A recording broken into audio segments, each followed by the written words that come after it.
Where do you think self-esteem comes from? Gosh, I wish we knew. I mean, I think the first thing to say is it's a bit of a mystery. If we knew how to bottle this stuff, if you look at the differences between what human beings achieve, it isn't easily explained by intelligence. Everything shows that broadly speaking, intelligence accounts for the smaller portion of the massive differences in achievement. And that's galling. It isn't what the school system is really about. And I think, a lot of achievement is about imagination and is about breaking through obstacles to dreaming of a better world, a more interesting world, etc. Self-esteem is somewhere in that story, because I think self-esteem is about saying, it might happen with me. This thing I could be in charge of this thing, whatever it is. And I think class plays a role here.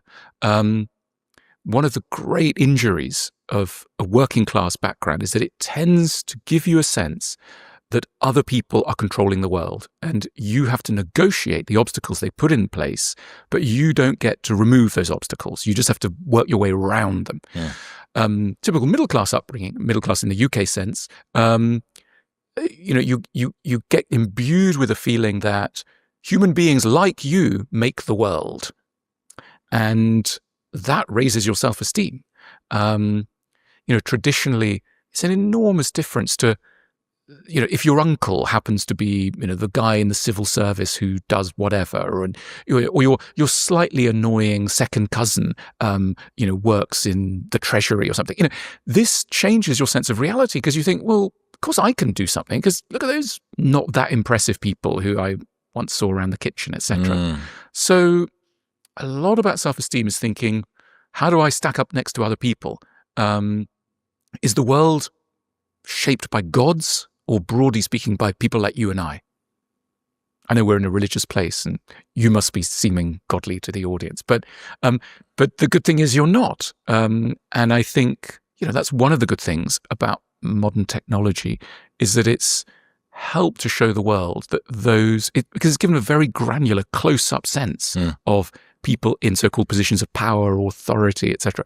And that's helped to kind of imaginatively level the imaginative playing field in a way. So you feel closer to them? You feel closer to them. You see that, they're humans too. And that can be inspiring. Think of the way that we're introduced to life, really. We start off very small and we're surrounded by very large people who seem to know how to do extraordinary things, and it takes such a long time to think, actually, these gods, these colossi are just human.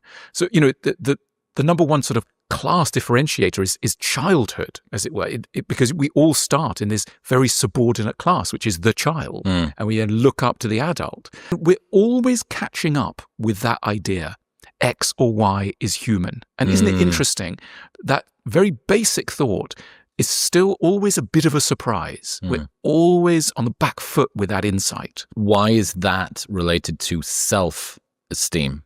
Why is self-esteem not contained within our own system? Well, Chris, because we've got this very unfortunate thing that we know ourselves from the inside and we know other people only from what they choose to tell us.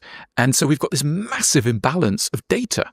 And we are so weird to ourselves and so embarrassing and so flawed. And anyone with a modicum of self-awareness is going to have, if they're honest, should have a slightly hard time tolerating themselves. Because the stuff that goes on in our minds,